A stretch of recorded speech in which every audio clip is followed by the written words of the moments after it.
자, 우리 한번 하나님 말씀을 같이 읽을까요? 시작. 그가 고난 받으신 후에 또한 그들에게 확실한 많은 증거로 친히 살아계심을 나타내사 40일 동안 그들에게 보이시며 하나님의 나라의 일을 말씀하시니라. 사도와 함께 모이사 그들에게 분부하여 이르시되 예루살렘을 떠나지 말고 내게서 들은 바 아버지께서 약속하신 것을 기다리라. 요한은 물로 세례를 베풀었으나 너희는 면달이 못되어 성령으로 세례를 받으리라 하셨느니라. 아멘. 찬양 하나 하겠습니다. 우리 주가 보이신 생명의 길이라는 찬양인데 한번 같이 좀 띄워봐 주시겠어요?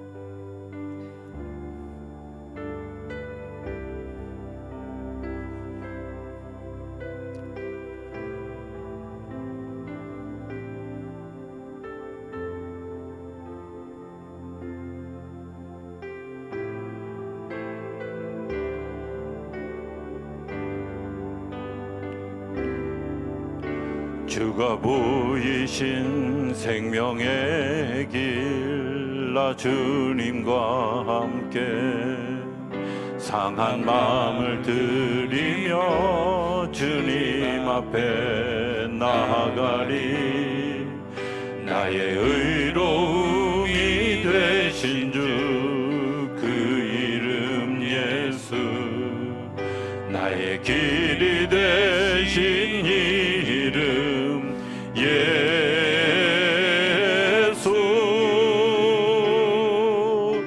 나의 길 오직 그가 시나니. 나를 단련하신 후에 내가 정금같이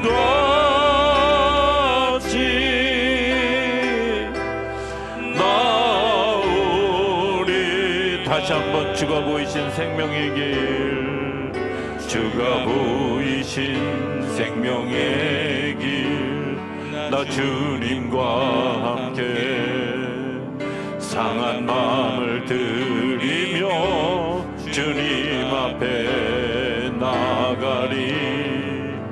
나의 의로움이 되신 주 그 이름 예수, 나의 길이 되신 이름 예수,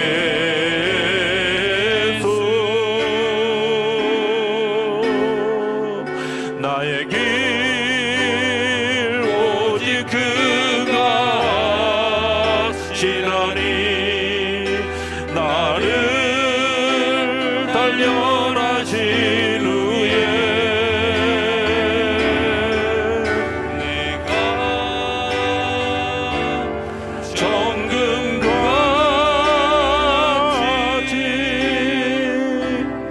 나오리라.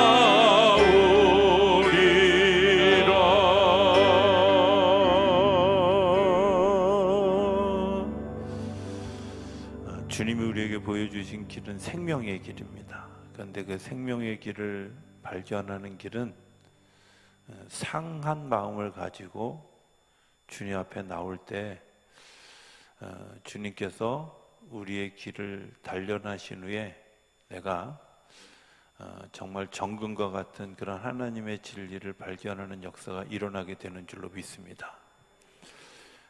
무슨 소리인지 못 알아들어도 괜찮습니다. 오늘 얘기의 주제가 여기에다 있기 때문에 뭐 한 번에 다 알아들으면 제가 얼마나 좋겠어요. 자, 1장 3절부터 한번 볼까요? 3절 한번 띄워봐 주시겠어요? 방송실 물 먹을 시간을 주는군요. 네, 그가 고난받으신 후에 그들에게 확실한 많은 증거로 친히 살아계심을 나타내사 40일 동안 그들에게 보이시며 하나님의 나라의 일을 말씀하시니라. 자, 질문. 하나님의 나라의 일을 말씀하셨을 때 제자들이 알아들었을까요? 못 알아들었을까요? 오늘은 내가 이렇게 OX 문제를 내니까 갑자기 입이 뻥해지는 그래서 저는 저희 아들처럼 이렇게 질문해서 물어보지 않습니다. 걱정하지 마십시오. 자, 다시 한번 물어보겠습니다. 예수님이 하나님의 나라의 일을 말씀하셨을 때 그 이야기를 못 알아들었을까요? 못 알아들었을까요? 네, 이렇게 정답을 얘기해 줘요. 못 알아들었어요. 증명이 어디 있냐면 6절에 보면 6절에 저기는 띄워지지 않겠지만 6절에 이렇게 얘기합니다.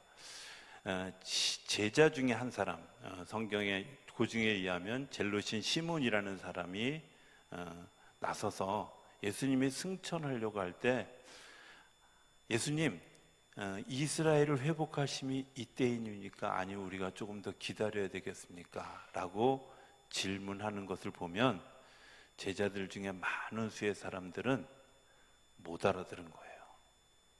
하나님의 나라의 일을 이야기하는데 못 알아들은 거예요. 오늘도 우리도 그렇잖아요. 그죠? 하나님의 나라의 이야기를 여러분들에게 그렇게 하는데 하나님의 나라의 이야기를 알아들을 수 있을까요? 모르죠. 우리나라 초창기에 이제 미국과 수교가 되어지고 난 다음에 미국의 수신사들이 이제 미국에 갔어요. 갔는데 정말 놀라운 걸 보고 온 거예요. 그게 뭐냐면 엘리베이터야. 자, 이 엘리베이터를 보고 왔어요. 여러분들이 이제 엘리베이터를 미국 가서 보고 왔어요. 엘리베이터가 없는 우리나라에 와서 엘리베이터를 설명할 거예요. 어떻게 설명할 거예요? 그 중에 제일 똑똑한 사람이 뭐라고 얘기하냐면, 야, 미국에 가니까 집이 오르락내리락 하더라. 이 말 알아듣겠어요? 못 알아듣는 거예요. 그러니까 하나님의 나라의 이야기를 예수님이 그렇게 얘기하는데도 못 알아듣는 거예요. 오늘 우리가 교회 안에서 신앙생활 저 같은 경우 60년을 했는데도 하나님의 나라가 뭐야? 이렇게 물어보면 막 정확하게 대답하기가 쉽지 않아요. 왜? 하나님의 나라를 한 번도 본 적이 없어요. 근데 하나님의 나라에서 살다 온 예수님이 하나님의 나라를 이 땅에서 설명할 수 있는 방법이 쉽지 않은 거예요. 그죠? 하나님의 나라에 엘리베이터가 있는데 엘리베이터를 설명하는데 모델이 있어야 설명을 할 거 아니에요. 그러니까 설명하기가 어려워서 예수님이 택하신 방법이 뭐였냐면 비유라는 거였어요. 비유.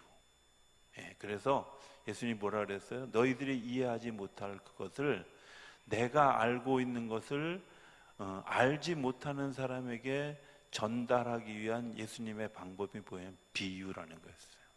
그래서 천국은 마치 무엇과 같다. 천국은 마치 무엇과 같다.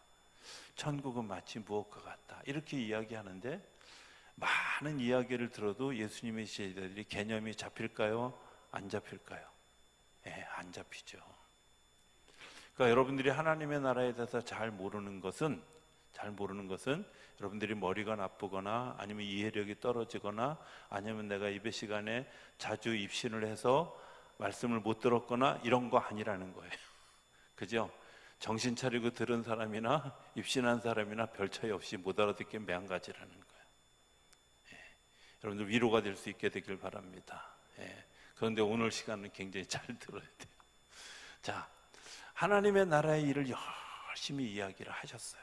심지어 예수님이 부활하셨는데도 불구하고 부활하신 예수님의 모습을 본 예수님의 제자들도 무슨 이유에서인지 모르지만 예수님을 가까이 하지 않았어요.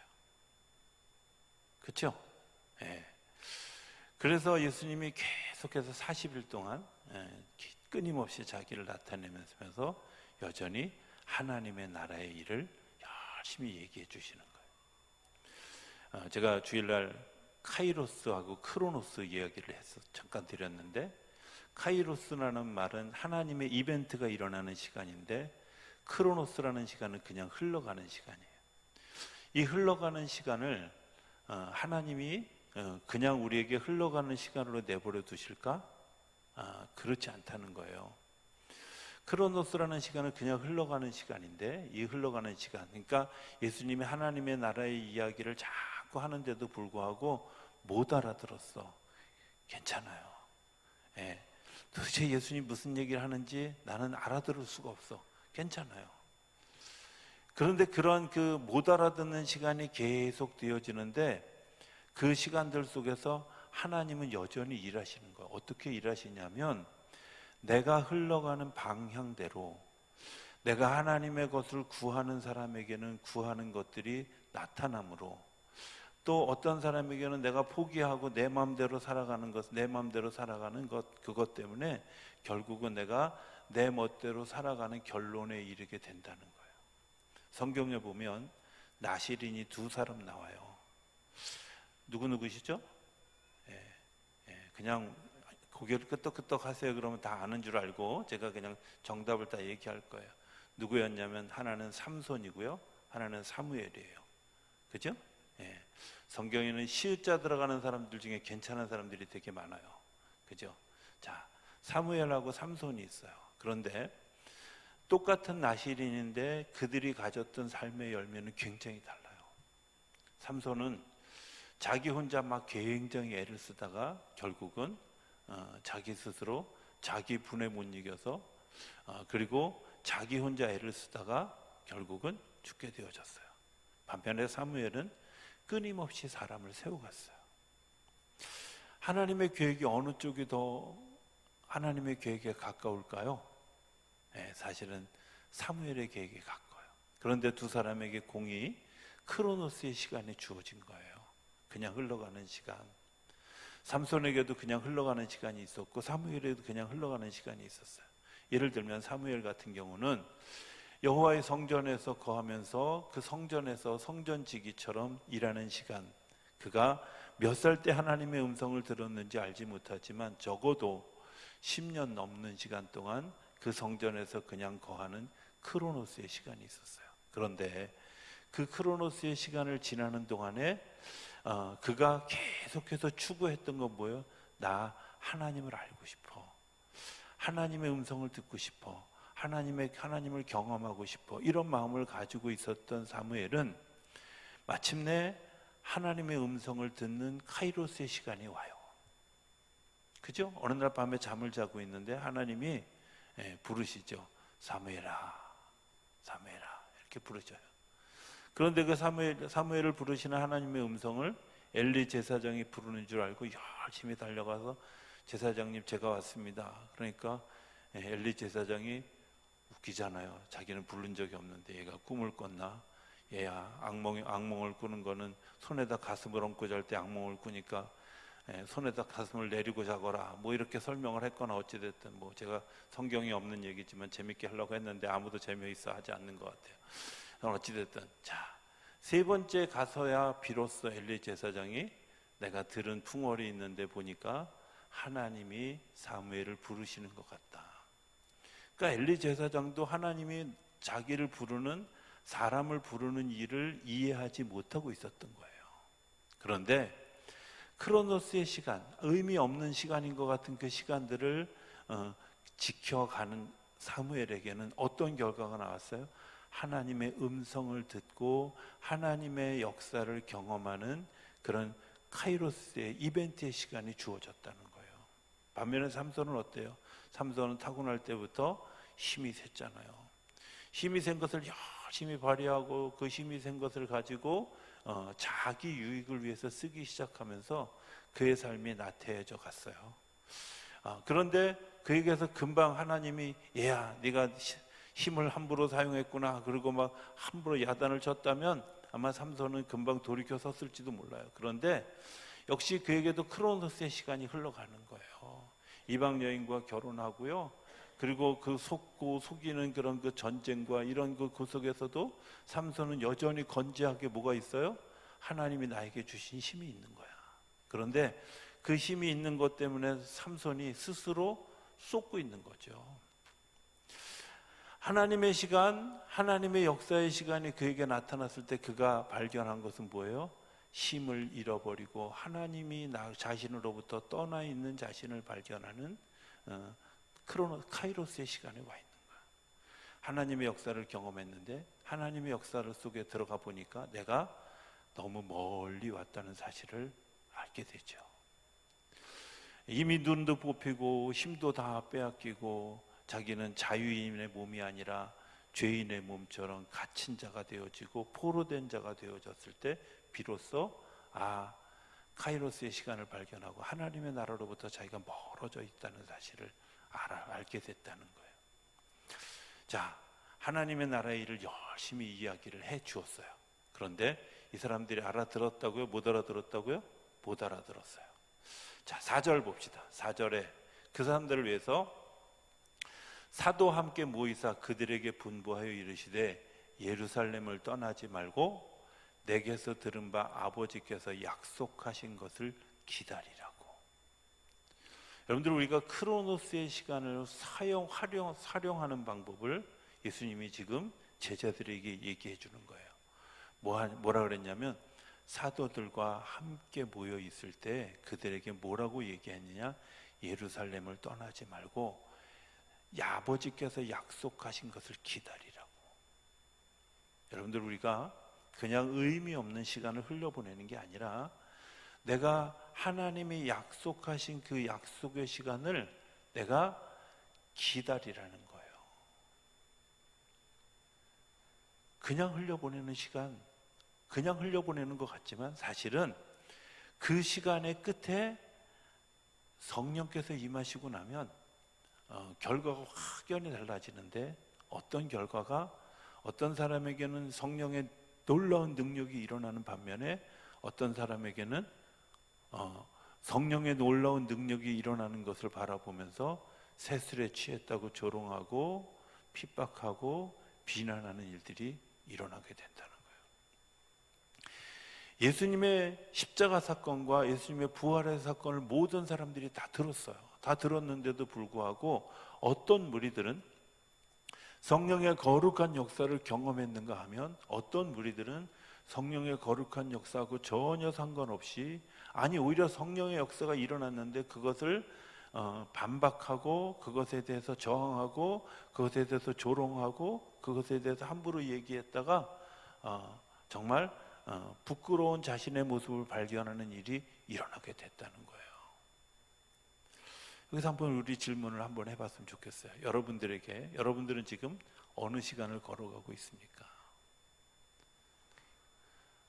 저는 우리 교회 성도님들이 적어도 그런 역사에 대한 기대감을 가지고 끊임없이 예배의 자리를 잘 지켜가고 그리고 믿음으로 지켜가는 일들을 보게 돼요. 코로나 이후에 한국교회가 안고 있는 가장 심각한 문제 중에 하나가 뭐냐면 예배가 안 되고, 두 번째 감리교회는 속회라고 그러고 장로교회는 구역예배라고 그러는데요, 이 구역예배와 속회가 안 돼요. 근데 우리 교회는 지난주와 그 지난주 2주간 동안 속회 예배를 안 드린 속회가 하나도 없었어요. 남의 일처럼 이렇게 여러분들의 그런 시크함이 하나님을 기쁘시게 하는 줄로 믿습니다. 정말 놀라운 일 아니에요? 저는 정말 놀랐어요. 우리 성도님들이 물론 뭐 이제 한 속회가 안 드리거나 뭐 2속회가 안 드린 경우 있었어요. 꽤 많이 있었는데 거의 올해 들어와서 속회 예배를 거의 대부분의 속회가 다 드렸는데 2주 연속으로 한 속회도 빠지지 않고 모두가 다 속회 예배를 드리고 보고. 하나님이 그냥 그런 일들을 그냥 지나가실까? 저는 그렇게 생각하지 않아요.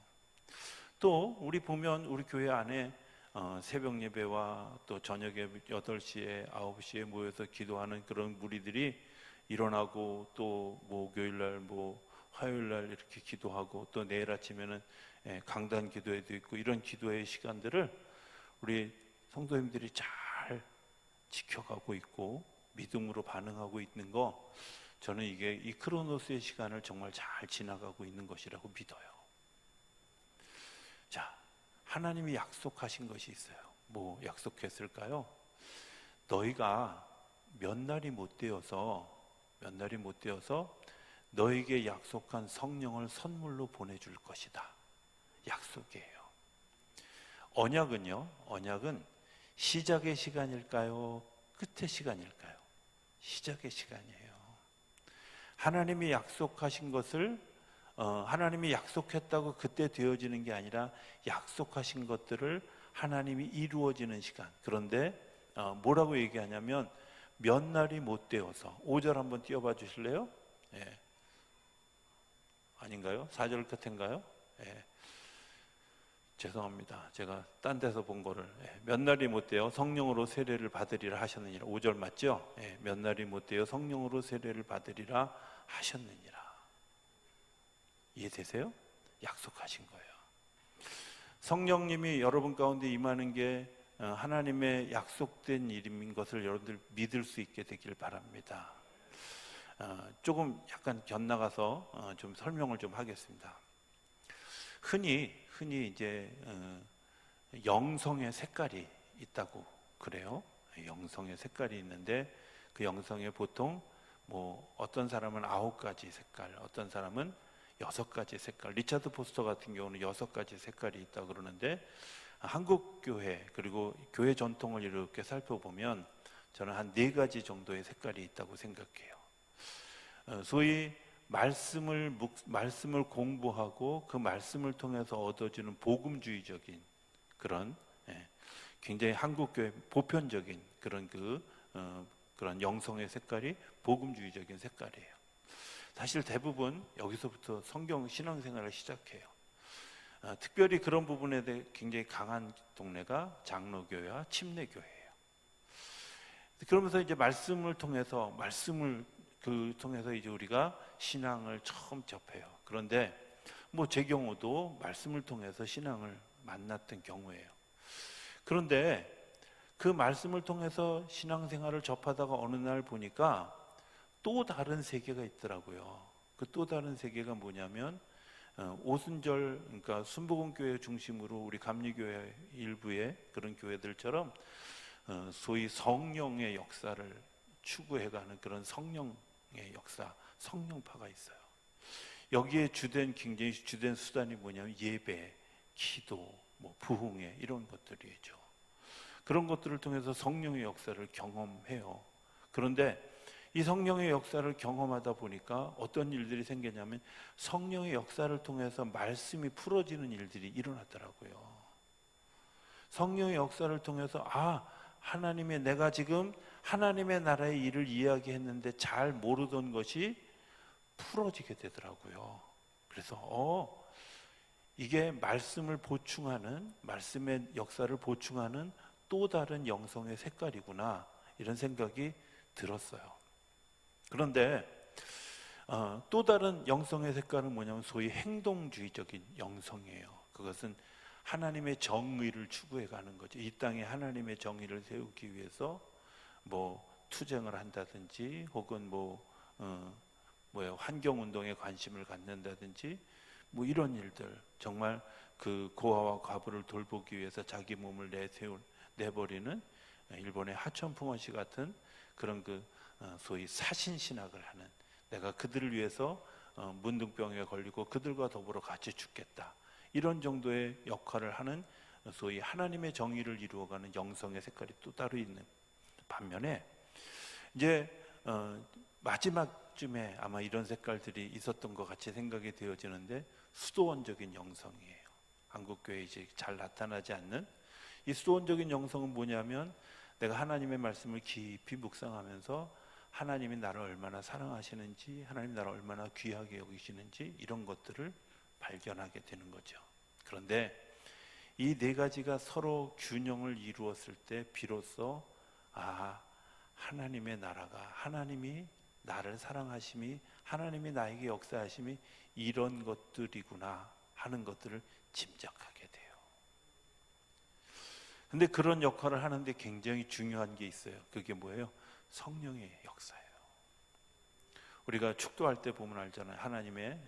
예수님의 우리를 구원하심, 하나님의 사랑하심, 성령의 인도하심, 깨닫게 하심, 가르쳐 주심이 우리 안에 있을 때 비로소 하나님의 나라가 열려져 가는 거예요. 그래서 성령 받는 일이 되게 중요해요. 그래서 서양에서는 욕할 때 이런 욕해요. 성령 받지 말고 목사해라. 이게 욕이에요. 이게 욕. 성령 받지 않고 목사하면 어떻게 되는지 아세요? 말라 죽어요. 죽어요. 왜냐면요, 성령 받지 않고 목사하는 일이 이게 진짜 불가능한 일이에요. 왜? 영혼을 만지는 일인데 영적인 어떤 이런 이노베이션이 생기지 않으면 결코 이런 일들이 일어날 수 없기 때문에 그렇다는 거예요. 자, 이제 예수님의 제자들이 예수님의 명령을 따라서 몇 날이 못 돼요. 얼마 되지 않아서 너희가 성령을 선물로 받게 되어질 것이다. 그리고 이제 기다리면서 그들이 했던 일들이 있어요. 첫 번째는 뭐였을까요? 첫 번째는 모였어요. 그죠? 어디에 모였죠? 어디에 모인 건 그렇게 중요하지 않아요. 중요한 건 한 마음으로 모였다는 거예요. 그죠? 오순절날, 2장 1절에 보면 이렇게 시작합니다. 오순절날이 이미 이름에 그들이 다 같이 한 곳에 모였더니. 어디에 모인다고요? 어디에 모였다고요? 여러분들도 저 끝나고 나가서 나 이제 한 곳이라는 것을 찾아가야 될 것 같아. 이러시는 분이 없게 되길 바랍니다. 지금 졸다 깬 사람은 한 곳이 어디냐고 또 찾아다니면서 한 곳에 모인 거예요. 어떤 사람들이 믿음을 가진 사람들이. 자, 이 믿음을 가진 사람들이 한 일이 뭐냐면 중간에 이제 제가 다 빼고 그냥 요 2장 2절로 넘어갔는데 중간에 무슨 일들이 있었느냐. 예수님이 승천하시고 난 다음에 그들이 제일 먼저 한 일이 뭐였냐면 예수님이 분명히 12제자를 세워줬는데 그만한 뜻이 있을 거야. 그런데 유다라는 사람이 죽었어. 그 유다라는 사람을 대신해서 사도 될 사람을 뽑아요. 그런데 그걸 투표해서 뽑았어요? 아니에요. 어떻게 뽑았어요? 성경을 잘 보면 두 사람을 추천해서 이 두 사람을 추천한 중에 제비 뽑아서 뽑았다는 거예요. 저는 여기에 두 가지 의미가 있다고 생각해요. 하나는 이 두 사람을 추천한 사람들이 사람이 추천했을까요? 사람이 추천했을까요? 제가 어렵게 물어봤어요? 사람이 추천했을까? 인간이 추천했을까? 사람이 추천했잖아요. 사람이 추천한 두 사람 중에 한 사람을 뽑는 이는 누구? 하나님이. 그러니까 사람에게도 칭찬받고 하나님의 마음에도 합한 사람을 하나님이 예수님의 12제자의 마지막 자리를 채워주셨다는 거예요. 여러분들이 이게 왜 중요할까? 그것은 예수님이 이 땅에서 이루시기를 원하셨던 그 빈자리를 채우는 일들이에요. 오늘 우리가 성령의 역사를 기대하면서 꼭 기억해야 될 것 하나는 누군가가 버려진 사람, 그냥 버려져도 괜찮을 사람 이런 거 없다는 거예요. 하나님이 모든 사람이 연합되어져서 그 믿음의 약속을 기다린 사람들이 그것을 가지고 같이 기도하는. 왜 우리가 어려운 사람들을 위해서 기도하냐면 그 사람도 하나님이 사랑하시는 마띠아이기 때문에 그래요. 우리가 아픈 사람을 위해서 왜 기도하냐면 그 사람도 하나님의 사람을 붙드는 마띠아이기 때문에 그래요. 하나님의 약속을 경험한 마띠아이기 때문에. 우리 중에 형편없이 좀 이렇게 아주 그 못된 사람이 있어요. 근데 스스로 자기가 죽고 떠나가기 전까지는 그를 위해서 기도하는 일이 왜 그러냐? 그것이 그분이 마띠아일 수 있기 때문에 그래요. 하나님이 우리의 마띠아를 채우라고 우리에게 시간을 주시는 거예요. 여러분들, 우리가 그냥 한 곳에 모였다라는 말은 그냥 의미가 아니라 모든 사람이 그 약속을 기억하고 그 약속을 기다리는 사람들이 한 마음으로 한 곳에 모였다는 거예요. 성령의 역사는 어떻게 일어나냐면 한 곳에 모일 때 일어납니다. 한 마음으로 모일 때 일어납니다. 하나님의 역사를 기대하며 하나님이 한 곳에 다 같이 한 곳에 모였을 때 일어나는 거예요. 그래서 2장 1절에 오순절날이 이미 이름에 그들이 다 같이 한 곳에 모였더니 어떻게 됐어요? 호련히 하늘로부터 급하고 강한 바람 같은 소리가 있어 그들로 앉은 온 집에 가득하며. 여러분들 이 단어를 한번 잘 생각해 보세요. 잠깐만요. 여기 보면 한 곳에 모였더니 그런데 어떻게 됐어요? 그들이 앉은 온 집에 가득해졌어요. 이해되세요? 한 곳에 모여 있더니요, 한 곳에 모였는데 그 중에 예외가 있었어요? 아니에요. 모든 집에 가득해져서 뭐가? 하나님의 약속하신 성령의 역사가 눈에 띌 정도로, 그리고 모든 사람이 경험할 수 있을 정도로 아주 확연하게 성령의 역사가 일어났다는 거예요. 우리 안에 그런 역사가 일어나게 하시는 줄로 믿습니다.